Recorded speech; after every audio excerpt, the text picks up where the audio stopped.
I could feel his eyes on me from across the coffee shop, that familiar warmth spreading through my chest before I even turned around. When I did, there he was, Ethan, leaning against the counter with that effortless confidence I remembered too. Well, his dark hair was longer now, brushing his collar, and those green eyes held the same intensity that used to make my breath catch when we'd steal glances during family dinners. He wasn't supposed to affect me like this anymore, not after everything with Tom. But as he walked over, that slow smile spreading across his face, I felt something stirring that I'd tried so hard to bury.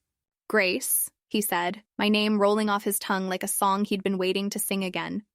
The sound sent a shiver down my spine, and I gripped my coffee cup tighter to steady myself. The rain outside painted patterns on the window beside us, creating an intimate cocoon in the bustling cafe. I could smell his cologne, something warm and woody that brought back memories I wasn't ready to face.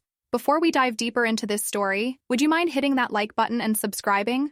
Your support means everything, and trust me, you won't want to miss what happens next. Ethan. I tried to keep my voice steady, professional even, but there was no hiding the way my pulse quickened when he slid into the seat across from me. "I didn't expect to see you in Boston." His fingers drummed against the table, a nervous habit I remembered from years ago. "The band's got a gig here this weekend. I was hoping—" He paused, those green eyes searching mine. "I was hoping I might run into you." The honesty in his voice caught me off guard. We'd barely spoken since Tom and I broke up 6 months ago, and even before that, there had always been this unspoken tension between us. The way conversations would linger a beat too long, how his hand would brush mine when passing drinks at family gatherings, the stolen glances when no one was looking. "How are you handling things?" he asked gently. "With Tom, I mean." I laughed, but there was no humor in it. "You mean, how am I handling the fact that your brother chose his career over everything we'd built together?" The bitterness in my voice surprised even me. "I'm managing." Ethan leaned forward, and I caught another hint of that cologne. "He was an idiot, Grace. Anyone could see how much you loved him, how much you gave to that relationship." The rain outside grew heavier, drumming against the windows like a heartbeat. I found myself getting lost in the rhythm, in the warmth of Ethan's presence across from me.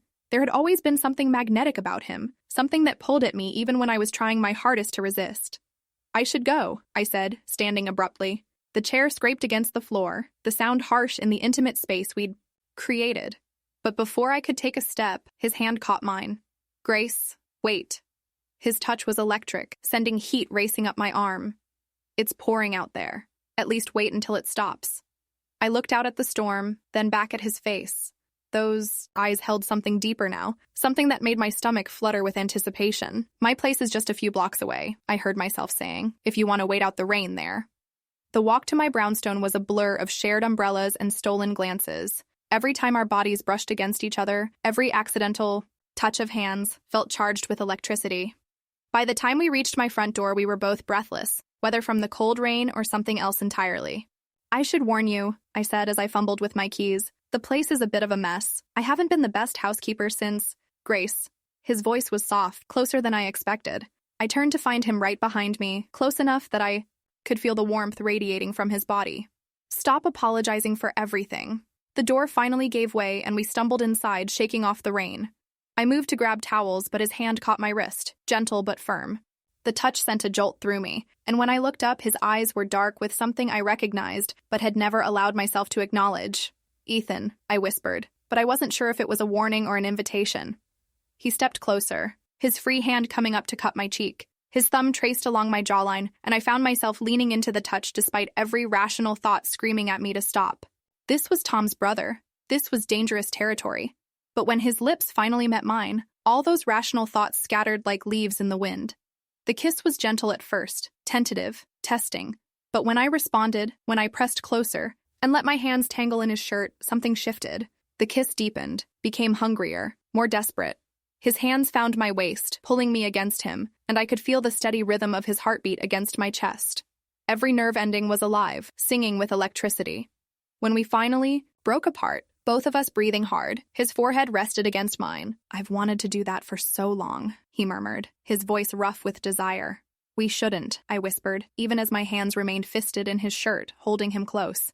"Probably not," he agreed, but he made no move to step away. Instead, his lips found the sensitive spot just below my ear, pressing soft kisses that made me gasp. But I can't seem to care about should right now. Neither could I, apparently. When he lifted me, my legs wrapped around his waist instinctively, and I guided him toward the stairs. Each step was deliberate, weighted with anticipation. The rain continued its steady rhythm outside, creating a cocoon of intimacy around us. My bedroom was bathed in soft lamplight, casting everything in warm golden tones. He set me down gently, his hands never leaving my body, tracing patterns along my arms, my shoulders, my neck. Every touch was reverent, like he was memorizing me. "Are you sure?" he asked, his voice barely above a whisper. Instead of answering with words, I reached for the hem of his shirt, lifting it slowly. He helped, raising his arms as the fabric disappeared, revealing the lean muscles I'd only imagined before. My fingers traced the lines of his chest, feeling the sharp intake of breath my touch caused. His hands found the zipper at the back of my dress, drawing it down with agonizing slowness. The fabric whispered as it fell, pooling at my feet.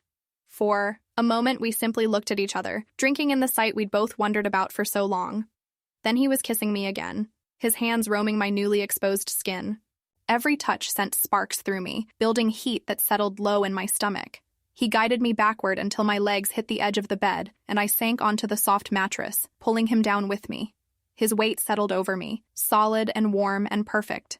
I could feel every line of his body against mine, every point where we connected sending waves of sensation through me. His lips found my throat, pressing kisses along the column of my neck that made me arch beneath him. "Grace," he murmured against my skin, my name a prayer on his lips. His hands mapped every curve, every hollow, learning me like he was studying a piece of music. When his fingers found the sensitive skin at my hip, I gasped, my body responding instantly to his touch. The pace was unhurried, deliberate. He took his time exploring, finding spots that made me shiver, made me gasp his name. When his mouth followed the path his hands had traced, I was already trembling with need. Every kiss, every gentle pressure of his lips against my skin, built the tension higher. His hands were sure and steady as they guided me, positioned me exactly where he wanted me. When he pressed closer, when our bodies finally joined in that ancient rhythm, I felt complete in a way I hadn't in months. The sensation was overwhelming, perfect, like coming home after being lost for so long. We moved together slowly at first, savoring every moment, every sensation. His eyes never left mine, as if he wanted to memorize every expression that crossed my face. The intensity in his gaze was almost too much to bear, too intimate, too revealing of feelings I wasn't ready to acknowledge. But as the rhythm built, as the heat between us grew more urgent, I found myself letting go of all the fears and doubts. There was only this moment, only the feeling of him moving with me, the sound of our breathing mingling in the quiet room. His hands gripped my hips, guiding me as the tension coiled tighter and tighter. "Let go," he whispered against my ear, his voice strained with his own need. "I've got you," and I did. The release crashed over me in waves, my body arching beneath his as pleasure overwhelmed every sense. I called out his name, my voice breaking on the sound, and felt him follow moments later, his body tensing as he found his own peak. We lay tangled together afterward, our breathing slowly returning to normal. His fingers traced lazy patterns on my back, and I could feel the steady beat of his heart beneath my cheek. The rain had stopped, leaving only the quiet sounds of the city beyond my windows. "I should feel guilty," I murmured against his chest. His hand stilled for a moment. "Do you?" I considered it, searching my heart for any trace of regret. "No," I said finally. "I don't." He pressed a kiss to the top of my head. "Good, because I don't either." We talked quietly as the night wore on, sharing stories and memories, learning each other in ways that went beyond the physical. He told me about his music, about the songs he'd written during the long months when I was with Tom. I told him about my work, about the articles I'd been writing to distract myself from the loneliness. "I used to wonder," he said, as dawn began to creep through the windows, "what it would be like to wake up next to you." I smiled, tracing the line of his jaw with my finger. "And now you know." Now I know I want to do it again. The morning brought complications I wasn't ready for. As I made coffee, wearing nothing but his shirt from the night before, my phone buzzed with an incoming call. Tom's name flashed on the screen and my blood ran cold. "Grace?" Ethan appeared in the doorway, saw my expression, the phone in my hand. "Is that—" I nodded, unable to speak. The phone continued to ring, each buzz like an accusation. Finally, I answered. "Hello, Tom." "Grace, hi." His voice was exactly as I remembered, warm and familiar and capable of turning my world upside down. "I know this is unexpected, but I'm in town for work. I was hoping we could talk." I met Ethan's eyes across the kitchen. He was watching me, carefully, his expression unreadable. "Talk about what?" "About us, about what happened." I've been thinking a lot, and I realize I made some mistakes. Big ones. The irony wasn't lost on me. 6 months ago, I would have given anything to hear those words. Now, with the taste of his brother still on my lips, they felt like too little, too late. Tom, I don't think— Please, he interrupted. Just give me an hour. There's so much I need to say. I closed my eyes, feeling the weight of the moment. Behind me, I could hear Ethan moving quietly, giving me space to make this decision. When I opened my eyes again, he was gone. All right, I said finally. 1 hour. I found Ethan in my bedroom pulling on his jeans. The sight of him getting dressed hit me harder than I expected, like he was already leaving before the conversation was finished. You don't have to go, I said from the doorway. He turned, his shirt in his hands. Yes, I do. This is something you need to figure out without me here. And what if I already know what I want? He crossed to me, cupping my face in his hands. Then you'll know after you talk to him too. He kissed me, soft and lingering. I'm not going anywhere, Grace, but you need to be sure. After he left, I stood in my shower, letting the hot water wash away the scent of him, the feel of his hands on my skin. But no amount of scrubbing could erase the memory of the night we'd shared, or the way my heart had felt whole for the first time in months. Tom arrived exactly on time, looking polished and professional in his expensive suit. He'd always been the responsible one, the one who planned every move carefully. Looking at him now, I could barely remember what had drawn me to him in the first place. You look good, he said, settling into the chair across from my couch. Different, but good. What did you want to talk about, Tom?